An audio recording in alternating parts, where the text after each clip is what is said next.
Le Seigneur nous parle de ce qui nous donne de recevoir une famille. Et ce n'est même pas une famille sur le plan charnel, puisque ce ne sont pas la famille biologique. Ça reste des personnes. On est lié à nos proches, des familles de chair, c'est vrai. Mais la famille dans le Seigneur, c'est encore des liens plus intenses encore. Et ici, on nous dit que l'hypocrisie n'a même plus lieu d'être en fait. Ça veut dire quoi? Ça veut dire qu'il y a une dimension qui est l'hypocrisie a été chassée. Que reste-t-il à l'ennemi de prendre des parts dans les rapports que nous pouvons? Et c'est la raison pour laquelle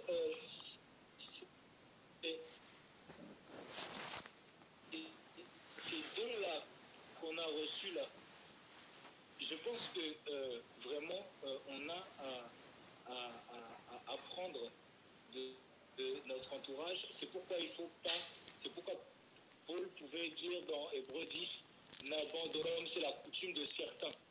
Parce qu'il y a des gens qui s'imaginent qu'ils peuvent négliger la communion fraternelle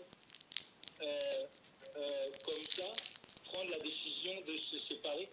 Je ne dis pas que c'est impossible de le faire parce que je sais que certains enfants de Dieu sont conduits à, pour un temps, se mettre à l'écart. Mais ce n'est pas sans conviction, parce que certaines personnes sont amenées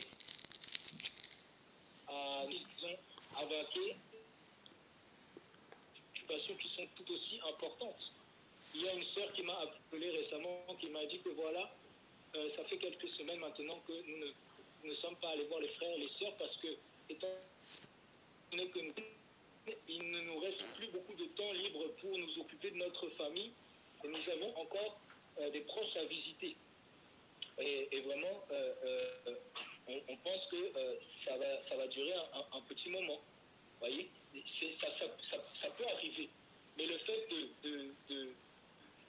de s'isoler, en fait, de se mettre à part, c'est-à-dire de ne plus avoir de communion fraternelle, sans pour autant que ce soit justifié. Dans le livre des Proverbes, il est dit que celui qui se met à part, qui s'isole, celui-là cherche ses propres intérêts, en fait. Je vois si je retrouve la référence.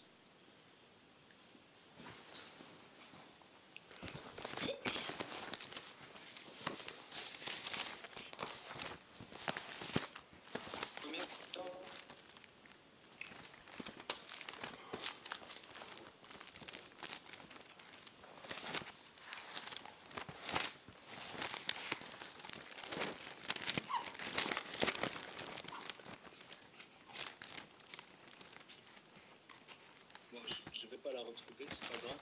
Ah si, je vais retrouver bon là-dessus. Merci Seigneur. Chapitre 18, verset 1er. Si quelqu'un peut... Celui qui veut se séparer cherche son propre désir et il s'emporte contre tout succès durable. L'essentiel ne prend pas plaisir à la diligence. Celui qui veut se séparer cherche son propre désir, il s'emporte contre tout succès durable. Vous vous rendez compte un peu? Donc, c'est Proverbe 18, verset 1, mon frère. Celui qui se tient à l'écart cherche ce qui lui plaît. Conteste contre tous. Allô? Oui. C'est Proverbe 18, verset 1er. Oui. Oui, donc il s'emporte contre tout succès durable. Donc, le simple fait de cultiver cette intention-là, de se séparer de tes proches dans la foi, ça met en péril la bonne continuité de ta marche avec le Seigneur. Le simple fait de se séparer sans que tu n'aies pas la conviction dans ton cœur que c'est voulu par le Seigneur. Il y a des gens qui peuvent se dire que voilà, je me mets à part, je me mets à distance. D'accord, gloire à Dieu, mais qu'est-ce que tu as reçu? Qu'est-ce que tu as reçu de ce temps-là où tu as été dans les coulisses, reviens-nous vite avec ce que tu as reçu. Tu vois, il faut que ce soit vraiment justifié. Donc, il n'y a pas de légèreté dans cette histoire-là. Parce que moi, j'ai appris à mes dépens que tu ne fais pas ce que tu veux. Tu ne fais pas ce que tu veux. Le Seigneur t'a appelé, mais aujourd'hui, tu n'es plus maître de toi-même. Ça veut dire que dans ton établissement, c'est comme quand tu entres à l'école, mais chaque fois que tu auras une absence, ben, tu devras rendre compte, apporter un justificatif, une dispense, ou c'est comme quand tu sors de la rue, il te faut ta dérogation, parce que tu es tenu de respecter des conditions. Mais c'est pareil avec le rassemblement. Les frères et les sœurs, le Seigneur nous a dotés de la communion pour que nous puissions être à mesure de recevoir ce que nous avons à recevoir, d'apprendre en fait, parce que nous sommes rééduqués, parce que les choses que nous avons apprises de nos parents, certes, ça fait de nous ce que nous sommes, mais aujourd'hui, il y a beaucoup de choses à reprendre, et surtout, il y a à ce que notre caractère soit brisé pour régler ce qu'il y a à régler, c'est-à-dire changer. Il y a des principes auxquels nous nous sommes attachés pendant des années. Mais aujourd'hui, il faut revoir ces principes. Et il faut avoir l'esprit là. Il faut le briser, cet esprit-là. David dit dans un passage, il m'a interpellé, dans Psaume chapitre 51, verset 17.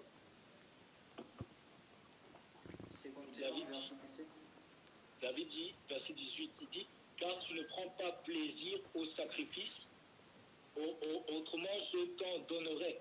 L'holocauste n'était pas agréable. Vous voyez, il y a beaucoup de gens, je rencontre encore, pas plus tard qu'aujourd'hui, j'ai rencontré deux personnes, je leur ai repris par rapport au fait qu'elles vivaient dans le péché de manière consciente, et ces personnes m'ont répondu spontanément, oui, mais je fais des bonnes actions. Vous voyez, ça c'est la pensée religieuse. La pensée religieuse est de penser que oui, je vais compenser mon impiété par des bonnes œuvres. Au point où même en France, on a remplacé la véritable signification de charité par œuvre. Aujourd'hui, c'est le sens même de la charité, c'est complètement dénaturalisé. Quand on sait ce que veut dire charité, agapé en grec, la charité, on sait que c'est Dieu lui-même. Dieu est amour. Et nous l'aimons parce qu'il nous a aimés en premier. Parce que Dieu est charité. Aujourd'hui, la pensée religieuse, c'est les œuvres prévalent en fait, surtout, et nous pouvons être rachetés par des œuvres.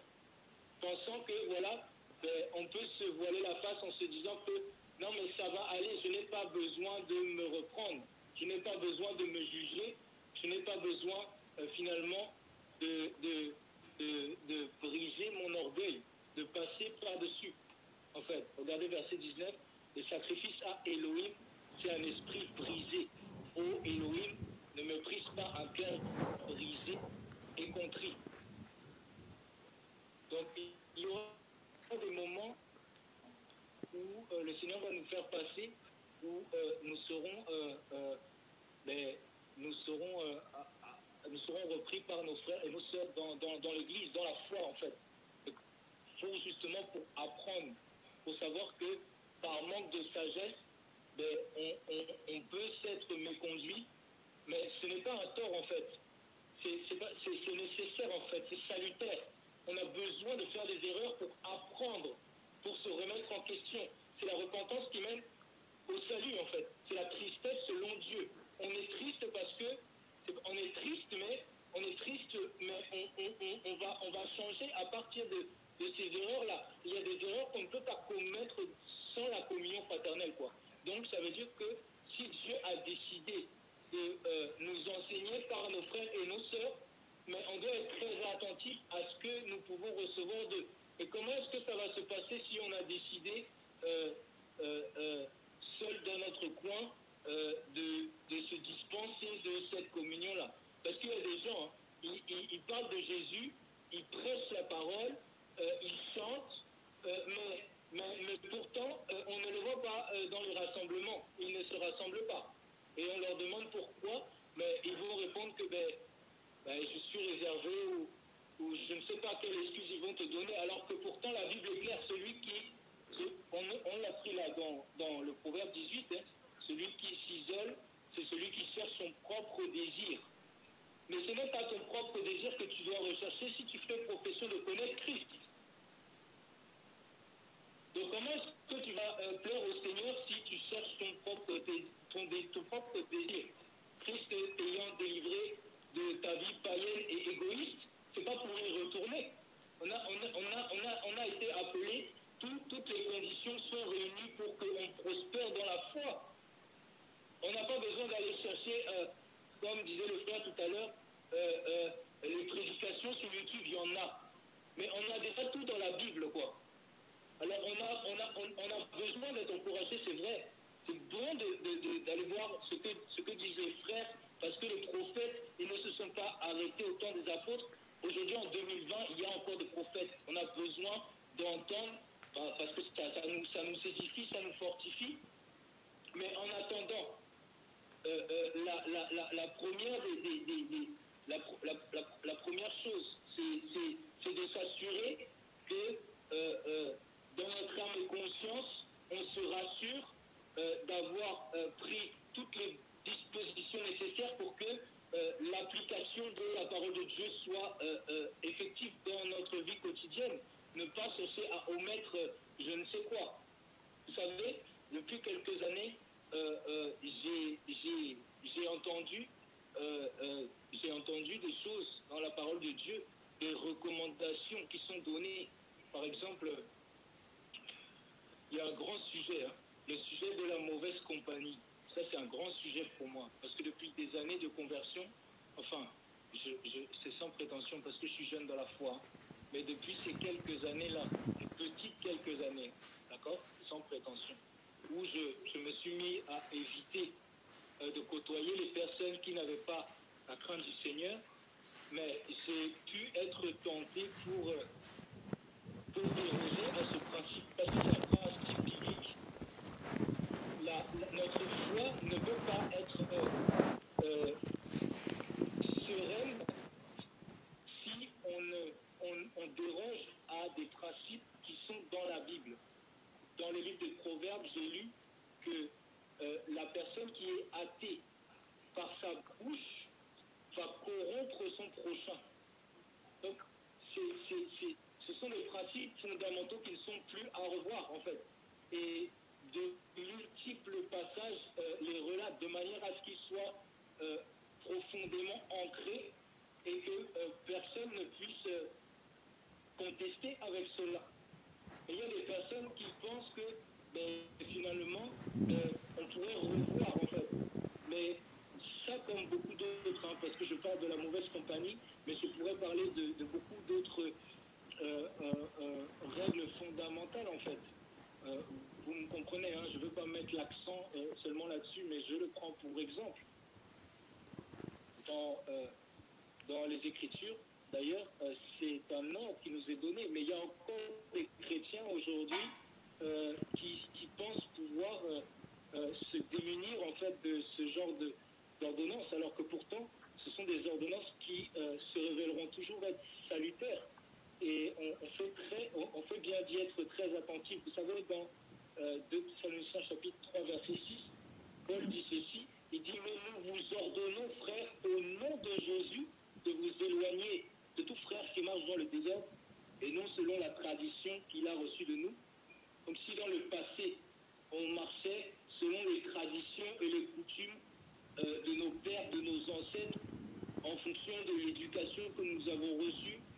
Mais oui, mais aujourd'hui, ce n'est plus ces traditions-là qui prévalent dans nos vies, puisque aujourd'hui, ce sont celles qui nous sont données par les hommes qui ont écrit ce livre-là, qu'on appelle la Bible-là. C'est ces traditions-là que nous devons apprendre à connaître et à mettre en application de par le fait que ça devienne une hygiène de vie, parce que l'éthique morale dont nous sommes issus, parce qu'auparavant, on avait notre manière de fonctionner, mais ce ne sait plus, c'est la manière de fonctionner là qui n'est plus. Aujourd'hui, elle n'est plus comme ça. Et c'est à nous aussi d'être fermes et de prendre les mesures qui s'imposent pour que ces choses-là ne puissent pas remonter à la surface. 1 Corinthiens chapitre 11.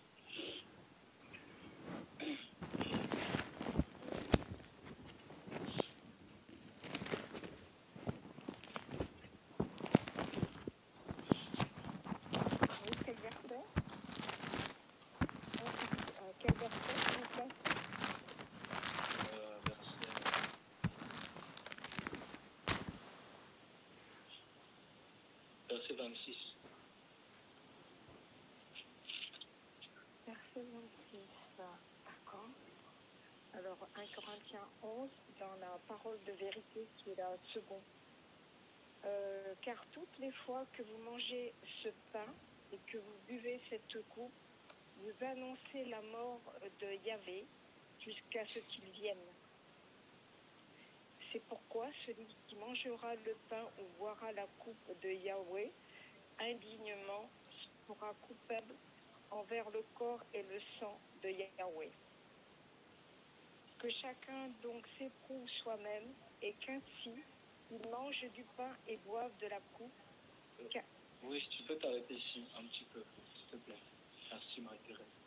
Voilà, donc juste, tu pris ce passage-là pour évoquer justement le caractère et la nature de la communion fraternelle. Ici, on parle de la scène, on parle du repas du Seigneur, à proprement parler, hein, parce qu'on nous parle du pain et du vin, parce que chaque fois qu'on se rassemble en son nom. Donc, forcément que nos relations tournent autour du Seigneur, mais la Bible dit que les rassemblements sont dans le but de nous édifier et pour la construction. C'est-à-dire que chaque fois que nous nous rassemblons, le Seigneur veut, par notre rassemblement, nous apporter quelque chose. C'est impossible que tu vives une communion fraternelle dans la présence de Dieu sans recevoir, en fait. C'est-à-dire que c'est comme ça que ça doit être. Et ici, on nous parle de la communion fraternelle. L'apôtre Paul dit que chacun s'examine lui-même et qu'ainsi il mange de ce pain et boit de cette coupe. Donc là, il s'adresse à ceux qui ont la crainte de Dieu, parce que ceux qui n'ont pas la crainte de Dieu, ce sont des personnes qui ne vont pas avoir ce cœur disposé là pour s'examiner. Dans 2 Corinthiens 13, Paul dit que chacun s'examine, s'éprouve pour savoir s'il est dans la foi. Parce que c'est ce que nous devons faire. Parce que c'est dans le but de faire mourir les choses de notre vieil homme et de progresser, de vivre davantage. Parce que aussi, on est à même de se rendre compte des choses qui ne vont pas dans notre vie, sans pour autant faire que notre joug qui est léger, parce que nous portons un joug qui est léger, c'est le Seigneur qui nous change, bien sûr. Et cela n'est pas un sujet c'est pas pour avoir à se... Il n'y a pas de culpabilité à avoir, mais seulement on doit être conscient des choses élémentaires, des raisons pour lesquelles on s'assemble, parce que le Seigneur ne nous demande pas de rester stagné quelque part pendant un moment. Si tu ne vis rien, tu dois avoir conscience de ce que le Seigneur veut t'apporter par cette communion. Et c'est pourquoi ici, on dénonce des gens qui venaient à l'Assemblée, mais seulement pour leur appétit charnel. Ils venaient pour les relations, comme aujourd'hui on le voit. Il y a des gens qui se rassemblent dans les assemblées, mais seulement parce qu'ils se sentent seuls. Ou seulement parce que ils ont des besoins dans leur vie quotidienne, ou parce qu'ils sont faim. Même à l'époque de Jésus, c'était comme ça. Le Seigneur a dit que certains étaient là juste parce qu'ils avaient faim, mais ils ne venaient pas pour la parole. Mais nous qui avons cette bonne conscience qui a été purifiée par le sang de Christ, quand on se rassemble, on sait qu'il y a quand même une responsabilité.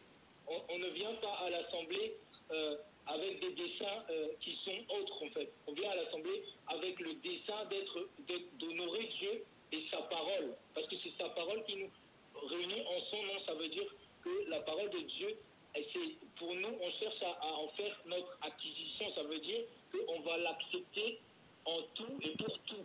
Il n'y a pas quelque chose dans la parole de Dieu que ton cœur va finalement accepter de négliger. On doit prendre tout est à même de nous transformer. Tout est à même de nous remettre en question. Et tu peux continuer, Marie-Thérèse, le verset 29. Alors, car celui qui mange et boit sans discerner le corps de Yahweh mange et boit un jugement contre lui-même.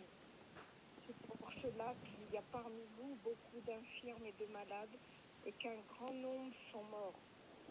Si nous... Je peux t'arrêter là. D'accord. Je vais prendre dans ma version. Car celui qui en mange et qui en boit indignement, sans discerner le corps du Seigneur, mange et boit la condamnation. Vous voyez, ce sont des choses sérieuses. On n'est pas en train de parler de légèreté ici. Il y a des gens qui n'ont pas conscience de ces choses-là.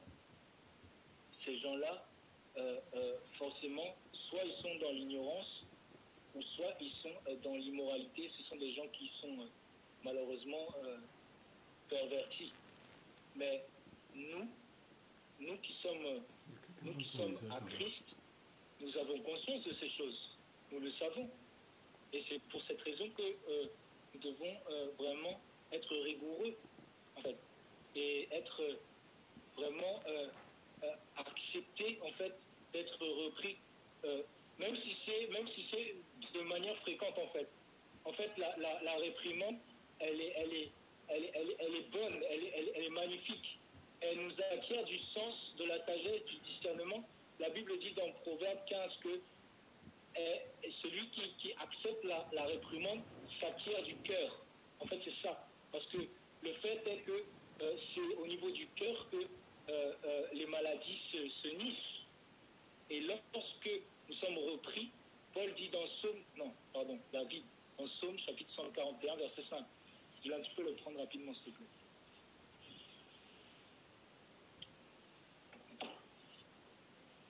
Aujourd'hui, j'avais écouté un audio.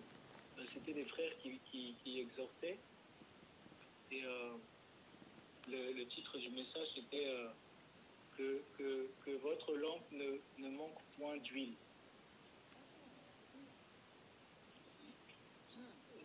Psaume chapitre 141, verset 5.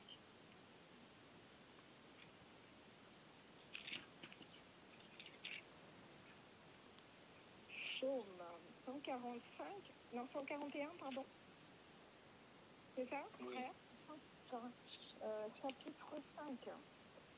Alors, toujours, que le juste me frappe, c'est une faveur, qu'il me châtie, c'est de l'huile sur ma tête. Ma tête ne se détournera pas, mais de nouveau ma prière s'élèvera contre leur méchanceté. Amen. Je continue. Non, c'est bon, merci. Voilà. Donc, déjà que le juste me frappe. Donc, il faut savoir que la communion, c'est avec les justes, et c'est pas avec les impies. On est arrivé dans un temps où on ne doit plus avoir de mauvaise fréquentation. On est arrivé dans un temps où il ne faut plus accepter de laisser part à nos sentiments, en fait. Ce qui compte, c'est d'être constamment entouré raisonnablement. Et la raison, c'est la parole de Dieu. Ici, on nous dit que le fait d'être frappé, forcément que sur le coup, ça fait mal. Mais c'est comme une huile qui est répandue sur notre tête.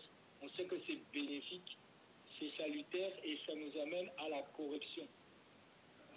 La correction, c'est quelque chose de bon, en fait. Et la seule chose qui peut s'opposer à ce que nous soyons repris, c'est notre orgueil. Mais nous sommes aujourd'hui, nous sommes partisans de l'humilité. Parce que Dieu résiste aux orgueilleux. C'est l'orgueil-là, ça ne doit pas être une raison justifiable en fait.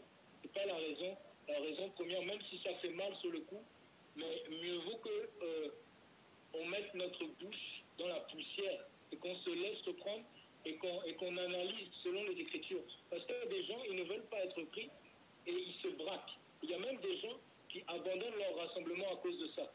Parce que finalement, ils s'attachent plus à ce que pensent les hommes d'eux. Et ça nous amène à rechercher nos propres intérêts. Parce que tu ne sais pas ce que le Seigneur peut t'apprendre à travers ces gens-là, à travers ces réprimandes-là. Et si on lit le Proverbe 15, mais on nous parle, il faudra plus se pencher. J'ai un fait des réprimandes en fait.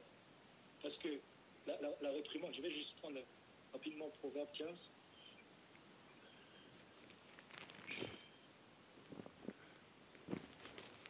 On a fait combien? Verset 31. Alors, l'oreille qui écoute la correction, qui donne la vie, habite parmi les sages. Voilà, tu vois, habite parmi les sages. Donc, prends rapidement Proverbe chapitre 9, verset 10.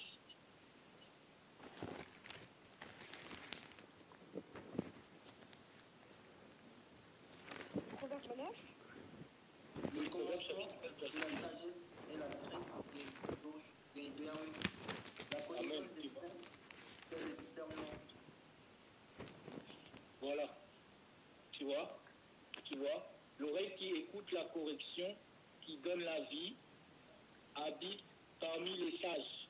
Donc, celui qui est sage, c'est celui qui a la crainte de Dieu.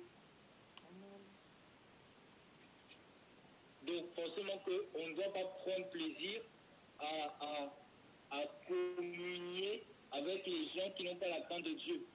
Aujourd'hui, l'oreille, c'est un orifice qui est très sensible et qui peut... c'est un accès direct au cœur, en fait. Il faut pas laisser traîner ses oreilles écouter n'importe quoi. Il y a des choses qu'on sera obligé d'entendre dans notre vie quotidienne parce qu'on vit dans un monde qui est plongé sous la puissance des ténèbres. Mais pour autant que je sache, on a le choix par rapport à notre chemin, par rapport à nos voies, en fait. On peut diriger nos pas de manière à ce que on puisse éviter ce genre le propos des insensés, des gens qui suivent le gré de leur pensée. Ils peuvent nous souiller. Regardez comme nous avons une conscience extraordinairement développée. Comment je peux dire,